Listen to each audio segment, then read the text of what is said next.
इंसान के साथ हो रहे अन्याय को कानून और अदालत के ज़रिए इंसाफ दिलाने की परंपरा हमेशा से चली आ रही है, लेकिन कुछ लोग होते हैं जो अपने साथ हुए अन्याय के बाद कानून और अदालत पर भरोसा नहीं कर पाते और फिर कानून को हाथ में लेकर अपना बदला खुद लेते हैं। और ऐसे लोगों की समाज में दो तरह की छवि बन जाती है।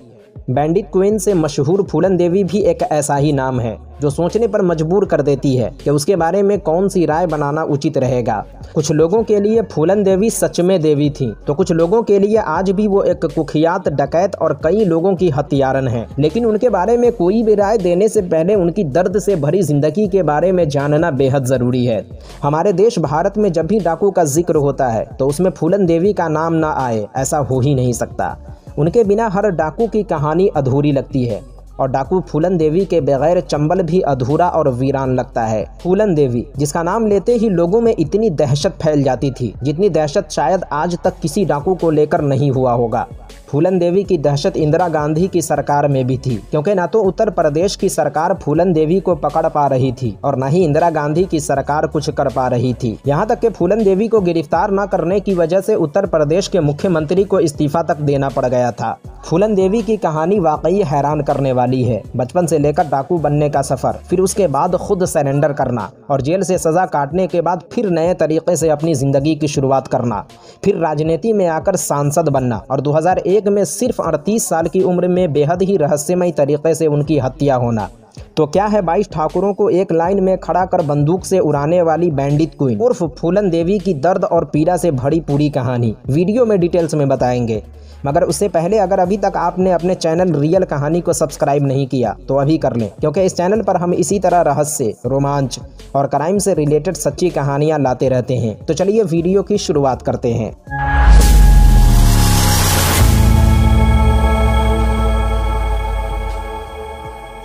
फूलन देवी का जन्म 10 अगस्त 1963 को उत्तर प्रदेश के जालौन जिला के एक छोटे से गांव गोरहा में मल्लाह जाति के एक बेहद ही गरीब परिवार में हुआ था। पिता का नाम देवी दिन मल्लाह और माता का नाम मूला देवी था। फूलन देवी के पिता देवी दिन मल्लाह के पास संपत्ति के नाम पर एक छोटा सा जमीन का टुकड़ा था, जिससे थोड़ी बहुत आमदनी होती थी और थोड़ा बहुत नाव वगैरह चलाकर परिवार का भरण पोषण होता था। परिवार में कुल 6 लोग थे। देवी दिन मल्लाह, उनकी पत्नी मूला देवी और 4 बच्चे, जिसमें फूलन देवी सबसे छोटी थीं।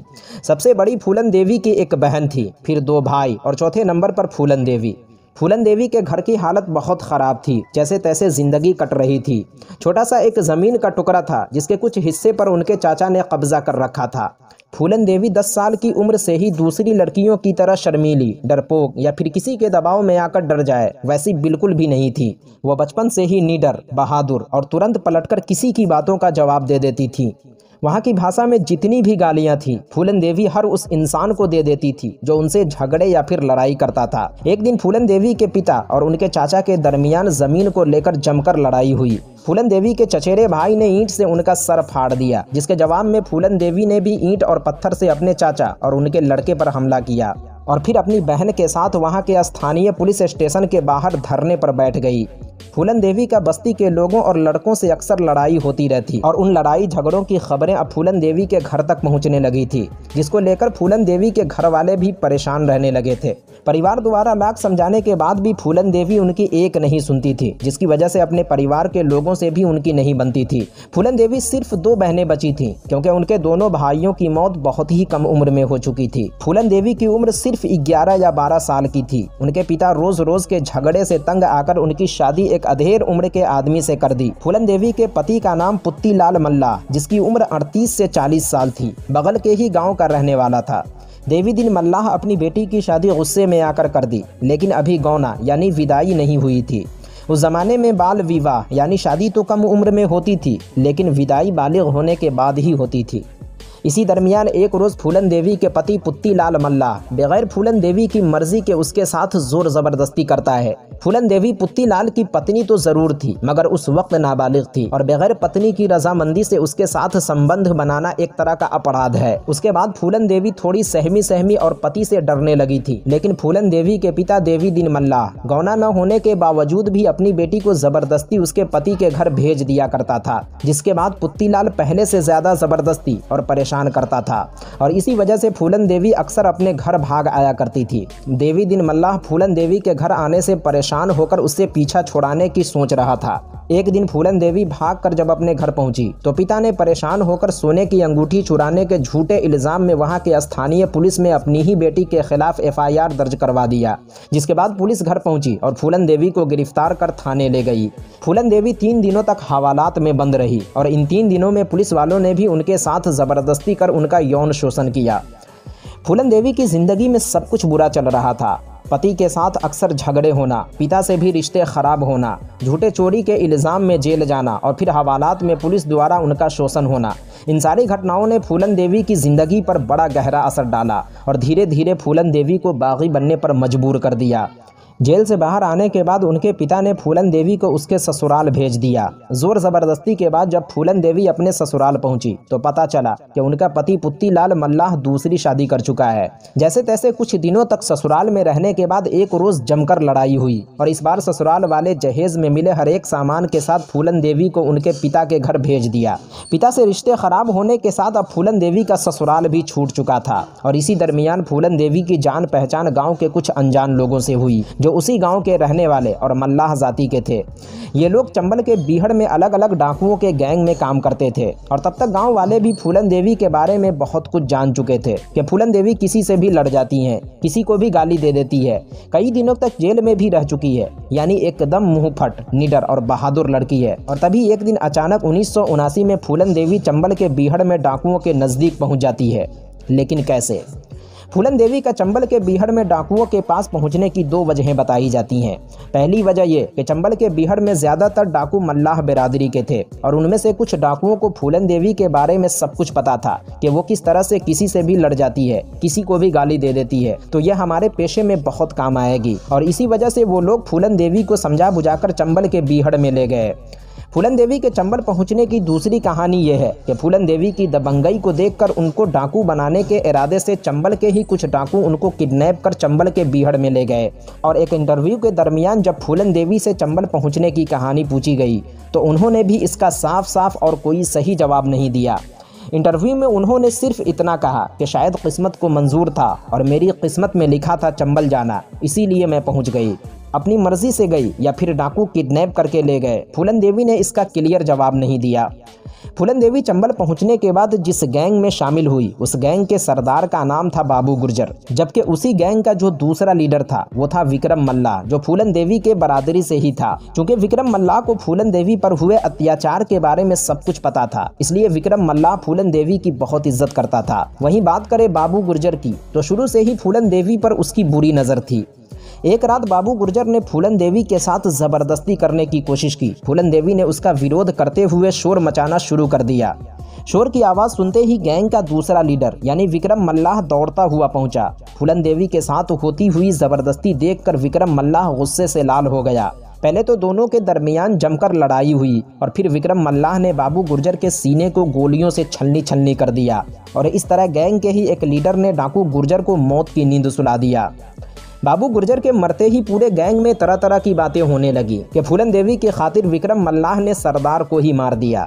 बाबू गुर्जर को मारने के बाद विक्रम मल्लाह खुद गैंग का सरदार बन गया। विक्रम मल्लाह पहले से शादीशुदा था, लेकिन उसके बावजूद पूरे गैंग में फूलन देवी और विक्रम मल्लाह के प्यार के चर्चे होने लगे। गैंग का सरदार बनने के बाद विक्रम मल्लाह ने फूलन देवी को बंदूक चलाना, राइफल चलाना और एक डाकू किस तरह रहता है वो सारी चीजें सिखा दिया।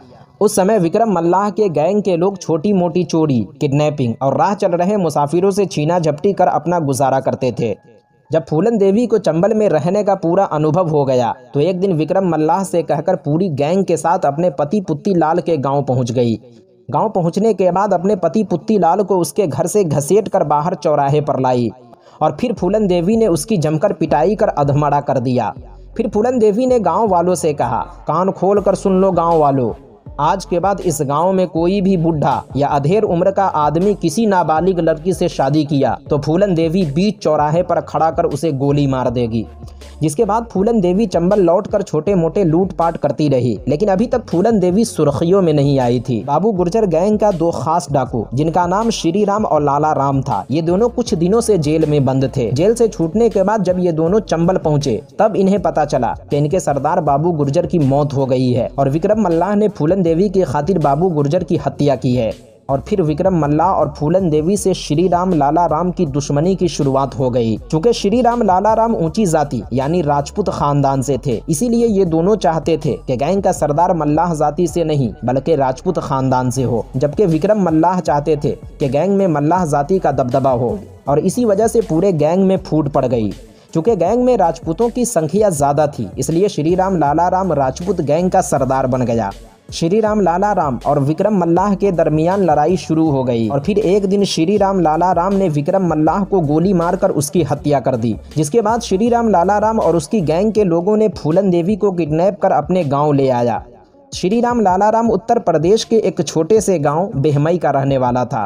गांव पहुंचने के बाद फूलन देवी को तकरीबन 3 हफ्ते तक एक कमरे में बंद रखा गया और इन 3 हफ्तों तक एक एक कर कई सारे लोगों ने उनके साथ रेप किया। 3 हफ्तों तक उस पर इस कदर जुल्म ढाए गए कि फूलन देवी बस एक लाश बनकर रह गई थी। बेहमई गांव का रहने वाला एक शख्स जो मल्लाह जाति का ही था, उसके अलावा विक्रम मल्लाह के 2 और साथियों को जब पता चला कि फूलन देवी को बेहमई गांव में कैद करके रखा गया है, तो किसी तरह उन लोगों ने बेहमई गांव पहुंचकर चुपके से फूलन देवी को आज़ाद कराया और चंबल लेकर पहुंच गए। विक्रम मल्लाह के 2 साथियों में से एक का नाम था मान सिंह मल्लाह। चंबल पहुंचने के बाद ये लोग मल्लाहों को इकट्ठा कर एक गैंग बनाया और उस गैंग का सरदार खुद फूलन देवी बनी। फिर मान सिंह मल्लाह और फूलन देवी के बीच भी प्रेम हो गया।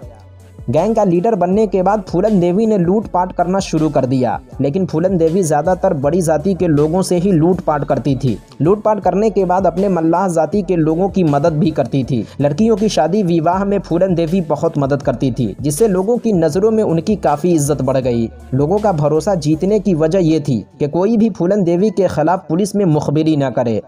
लोगों का भरोसा जीतना डाकुओं के लिए ज़रूरी भी होता है, क्योंकि डाकुओं के खाने पीने की सारी चीज़ें गांव से ही जाती थी। फूलन देवी के साथ बेहमई गांव में हुए गैंग रेप को पूरे 7 महीने बीत चुके थे। 7 महीने बाद फूलन देवी अपनी पूरी गैंग के साथ बेहमई गांव में पहुंची। गांव पहुंचने के बाद फूलन देवी को पता चला कि किसी राजपूत घराने में शादी है। फूलन देवी को पूरा यकीन था कि श्री राम लाला राम गैंग के लोग इस शादी में ज़रूर होंगे। फूलन देवी की पूरी गैंग पुलिस वर्दी में पहुंची थी ताकि किसी को शक न हो। फूलन देवी ने शादी के मंडप में श्री राम लाला राम को तलाशना शुरू किया। हालांकि शादी समारोह में गैंग के 2 ही लोग मिल पाए, बाकी लोग भाग चुके थे। फूलन देवी ने उन दोनों की जमकर पिटाई की और बाकी लोगों के बारे में पूछा। कहते हैं कि फूलन देवी उस वक्त काफ़ी गुस्से में थी। फिर फूलन देवी ने अपनी गैंग के लोगों से कहा कि इस शादी समारोह में जितने भी मर्द हैं, खासकर राजपूत समुदाय के, उन सभी को एक लाइन में खड़ा कर दो। फूलन देवी के हुक्म से राजपूत समुदाय के 22 लोगों को एक लाइन में खड़ा कर दिया गया। लाइन में खड़े एक एक शख्स को फूलन देवी गौर से देखती रहीं और फिर कहा, इन सभी को गोलियों से भून डालो। जिसके बाद लाइन में खड़े हर एक शख्स को राइफल और बंदूक की गोलियों से भून दिया गया। उन 22 लोगों में से एक भी जिंदा नहीं बचा। सभी को मौत के घाट उतारने के बाद फूलन देवी वहां से लौट आई। अगले रोज ये खबर जंगल में लगे आग की तरह पूरे शहर में फैल गई और फूलन देवी के चर्चे घर घर होने लगे कि कैसे 22 लोगों को एक लाइन में खड़ा कर गोलियों से भून दिया। फूलन देवी द्वारा 22 लोगों को एक साथ मारने की सबसे पहली वजह थी अपने साथ हुए अत्याचार का बदला लेना। साथ ही विक्रम मल्लाह ने अपनी मौत से पहले फूलन देवी से कहा था कि अपने साथ हुए अत्याचार का बदला तुम ज़रूर लोगी, लेकिन हाँ, अगर तुम 1 या 2 को मारोगी तो उससे कोई ख़ास फ़र्क नहीं पड़ेगा, क्योंकि तुम 1 को मारो या फिर 10 को, पकड़े जाने पर फांसी की सज़ा मिलनी तय है। लेकिन अगर तुम एक साथ ज़्यादा लोगों को मारोगी तो घर घर तुम्हारा नाम होगा। तुम्हारे नाम की दहशत हर एक के दिल में बैठ जाएगी और कोई भी किसी औरत की इज्जत पर हाथ उठाने से पहले 10 बार सोचेगा। और इसी वजह से फूलन देवी ने 22 लोगों को एक साथ मारने का फैसला लिया था। और बेहमई घटना के बाद ही मीडिया के माध्यम से फूलन देवी का दूसरा नाम बैंडिट क्वीन पड़ा। बेमई घटना को लेकर जगह जगह हंगामा और धरना प्रदर्शन शुरू हो गया। नीची ऊंची जाति को लेकर ये मामला और बढ़ता गया। उत्तर प्रदेश के मुख्यमंत्री वीपी सिंह पर फूलन देवी को गिरफ्तार करने का इतना दबाव था कि मजबूरन उन्हें इस्तीफा देना पड़ गया। लेकिन फूलन देवी पुलिस की चुंगल में नहीं आई। जगह जगह रेड और छापा मारा गया, जिसमें फूलन देवी की गैंग के कई लोग पकड़े भी गए तो कई लोग भागते हुए इनकाउंटर में मारे गए। मगर पुलिस की पहुंच फूलन देवी से अभी भी बहुत दूर थी और देखते ही देखते पूरे 2 साल बीत गए। उस वक्त भिंड के एक एसपी, जिनका नाम था राजेंद्र चतुर्वेदी, वो बेमई घटना से पहले और बाद में लगातार अपने मुखबिरों के जरिए फूलन देवी से बातचीत करने की कोशिश कर रहे थे, लेकिन कोई बात बन नहीं रही थी। तब प्रधानमंत्री इंदिरा गांधी ने कहा कि बेमई घटना को पूरे 2 साल बीत गए मगर फूलन देवी अभी तक हाथ नहीं आई, तो उनसे किसी तरह बातचीत करने का रास्ता निकाला जाए। अगर फूलन देवी सरेंडर करने को तैयार हो जाए तो हम भी उससे शांतिपूर्वक पेश आएंगे। और आखिर फूलन देवी 1982 में सरेंडर करने को तैयार हो गई। फूलन देवी के सरेंडर करने के पीछे भी कुछ वजहें थीं। फूलन देवी के गैंग के लोग धीरे धीरे मारे जा रहे थे, जिससे फूलन देवी की गैंग कमजोर पड़ती जा रही थी। इधर फूलन देवी लगातार बीमार रहने की वजह से दिन ब दिन उनकी तबीयत खराब हो रही थी, इसलिए अब उन्हें इलाज की भी ज़रूरत थी। फूलन देवी ने सरेंडर करने के लिए प्रधानमंत्री इंदिरा गांधी के सामने 6 शर्तें रखी। फूलन देवी की पहली शर्त ये थी कि वो यूपी में सरेंडर नहीं करेंगी, क्योंकि यूपी पुलिस पर उन्हें भरोसा नहीं है। दूसरी शर्त थी वो एमपी में सरेंडर करेंगी और मध्य प्रदेश के मुख्यमंत्री अर्जुन सिंह के सामने। तीसरी शर्त ये थी कि वो पुलिस वालों के आगे हथियार नहीं डालेंगी, बल्कि वो उस जगह हथियार डालेंगी जहां महात्मा गांधी और दुर्गा माँ की तस्वीर हो। कहते हैं कि फूलन देवी दुर्गा माँ की भक्त थीं और वो हर घटना के बाद दुर्गा माँ के मंदिर जाया करती थी। चौथी शर्त ये थी कि फूलन देवी और उनके गैंग के किसी भी मेंबर को फांसी की सज़ा नहीं दी जाएगी। पांचवी शर्त ये थी कि उनके गैंग के किसी भी मेंबर को 8 साल से ज़्यादा की सज़ा नहीं दी जाएगी। छठी और आखिरी शर्त ये थी कि सरेंडर करते समय फूलन देवी के परिवार में जितने भी सदस्य हैं वो सब वहां मौजूद होंगे और उन्हें सरेंडर करते हुए लाइव देखेंगे। फूलन देवी की इन सारी शर्तों को सरकार ने मान लिया और आखिर फरवरी 1982 में फूलन देवी अपने बचे खुचे गैंग के साथ भिंड के एक ग्राउंड में सरेंडर करने के लिए पहुंच गई।